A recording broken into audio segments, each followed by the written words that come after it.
Salve, rapaziada, tudo bem? Espero que vocês estejam bem, estejam se cuidando, se informando e estudando também. Bom, nossa aula em vídeo hoje é sobre o gênero novo desse segundo trimestre, trata-se do poema. E para começar a explicar esse gênero, eu vou partir do próprio significado da palavra poema e de outras duas palavras que são quase irmãs dessa primeira, né? São elas a poesia e o poético. Bem, o substantivo poema, ele vem do grego, né? E tem como significado original a ideia de trabalho, de obra, de fabricação. Muito bem. Mas o significado dele corrente é composição poética, né? O que é merecedor de ser cantado em verso. Esse é outro termo, tem que ficar muito comum para nós, é o verso. O verso é a unidade mínima do poema. Nós voltamos já já a essa ideia.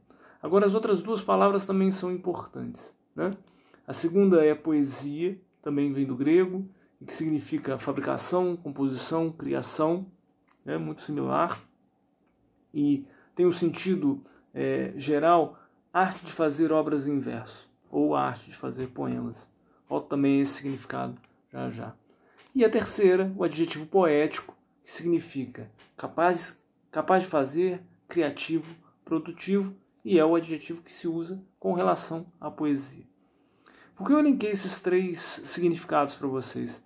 Porque eles levam a uma mesma ideia. Um poema, né, um texto poético, que tem lá a sua poesia, vou voltar a essa distinção mais para frente, ele é um texto fabricado, criado por um sujeito para dar vazão à sua expressão subjetiva, certo? Então, quando eu faço um poema, eu crio, eu trabalho com palavras para, de alguma maneira, me expressar subjetivamente, expressar a minha visão sobre determinado aspecto da realidade, ou a minha visão sobre alternativas a essa realidade. Acho que essa definição fica bastante clara num texto que vocês já viram na semana passada, no questionário, e que agora volta para a gente dar uma analisada mais de perto, para tentar entender as particularidades desse gênero novo. Trata-se do poema Catar Feijão, do João Cabral de Melo Neto, que aparece para vocês aí. Ele começa assim, vamos lá. Catar feijão se limita com escrever. Jogam-se os grãos na água do alguidar e as palavras na folha de papel. E depois joga-se fora o que boiar. Certo, toda palavra boiará no papel.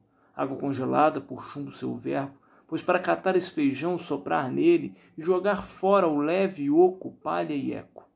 Ora, nesse catar feijão entra um risco, o de que entre os grãos pesados, entre um grão qualquer, pedra ou indigesto, um grão imastigável de quebrar dente.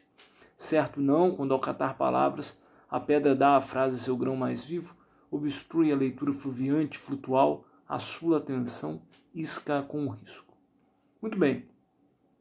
Primeira questão que nós precisamos notar é que o gênero poema ele tem dois traços particulares. Primeiro, todo poema ele é feito em versos, ou seja, cada linha desse texto é um verso, uma unidade mínima de sentido dentro da composição total. No caso do poema Catar Feijão, de João Cabral de Melo Neto, nós temos esses versos distribuídos em dois grupos. Esses grupos são chamados de estrofes. Então, esses dois termos eles precisam ficar muito claros para a gente. Verso, estrofe. Verso, cada linha, cada unidade mínima de significado dentro da composição poética. Estrofe, cada grupo dessas unidades mínimas, desses versos. Pode haver poemas com várias estrofes, pode haver poemas com uma estrofe só, pode haver poemas com vários versos, pode haver micropoemas com um verso só. No caso desse texto do João Cabral de Melo Neto, nós temos estrofes que são simétricas, né? Eu tenho duas estrofes, cada uma delas com 8 versos, somatizando 16 versos, né? Somando 16 versos.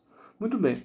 O texto inteiro é um texto que fala sobre a própria composição poética, né? É um texto, mais tarde a gente vai ver, a gente chama isso de texto metalinguístico, né? É um texto que fala sobre a própria construção do texto.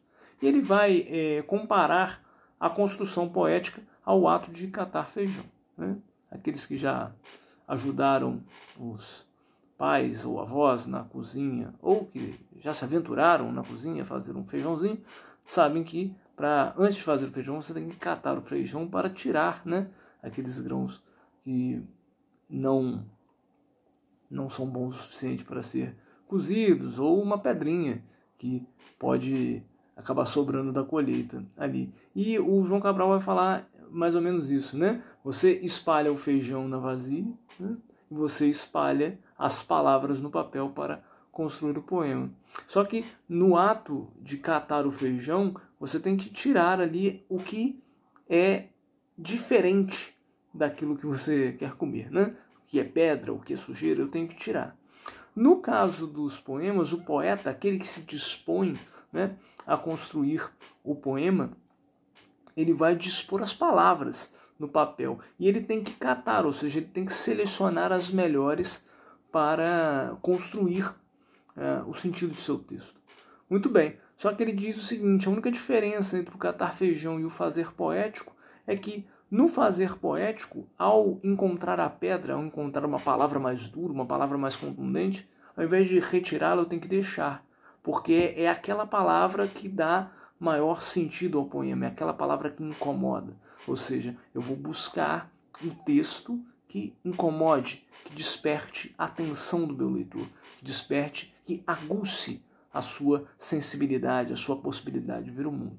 Na verdade, toda a ideia do poema é essa ideia de uma composição literária que nos faz ver a realidade de outra forma, que nos faz pensar, até sonhar com a realidade de uma outra forma.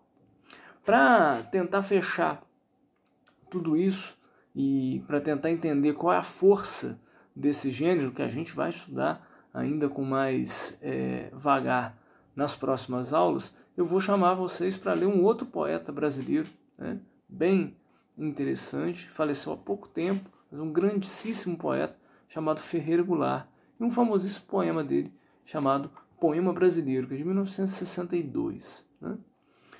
O texto é bem repetitivo, mas eu acho que vale a pena a leitura integral dele, porque é pela repetição que ele pega a gente mesmo.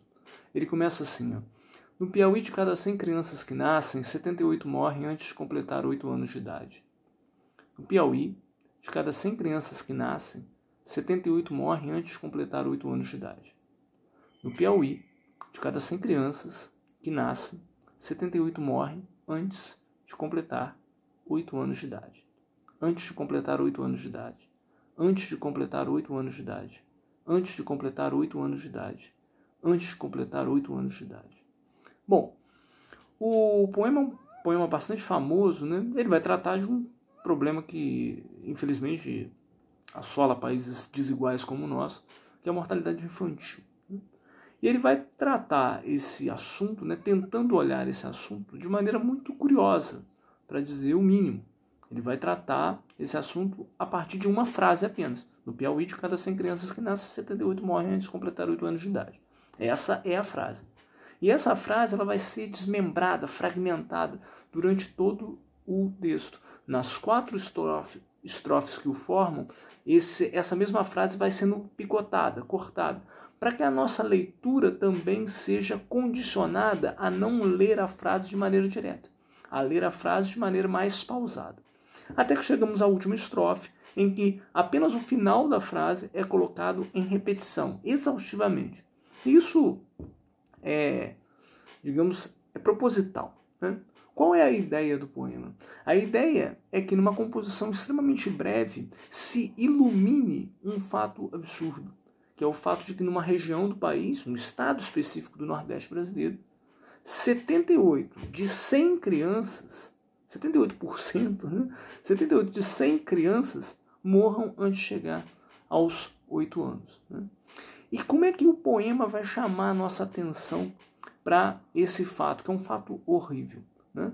Repetindo a informação. Como se a repetição da informação, a eternidade, fosse capaz de nos incomodar a ponto de que nós nos horrorizemos com essa situação. Então ele repete,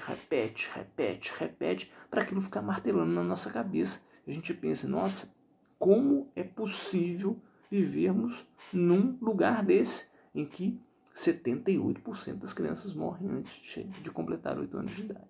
Então, a ideia do poema é pegar a linguagem para construir uma forma nova de visão sobre a realidade. Nesse caso específico, você tem um problema de países desiguais, a mortalidade infantil. Muito bem. E essa chamada de atenção, digamos, ela é coroada pelo título, né? O título, não por acaso, é Poema Brasileiro.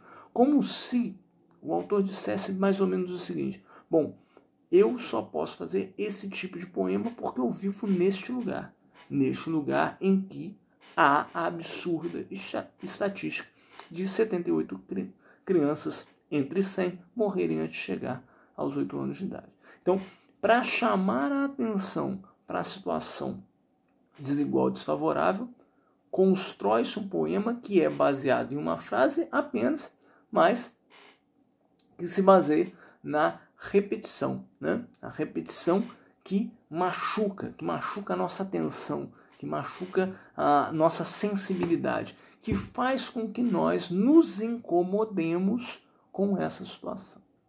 Tudo bem? Beleza.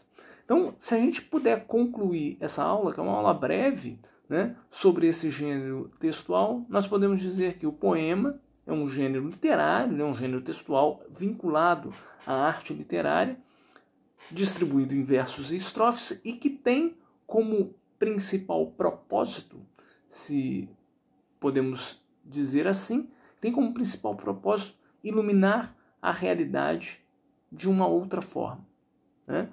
Buscar, através de suas palavras, com que nós, leitores, nos deparemos com outras visões de mundo, com outras formas de ver o mundo. É isso. É só uma introdução ao gênero poema. Nós vamos conversar muito mais sobre ele na próxima semana. É isso. Bons estudos, cabeça no lugar, qualquer coisa, estamos aí. Um abraço, até mais. Tchau, tchau.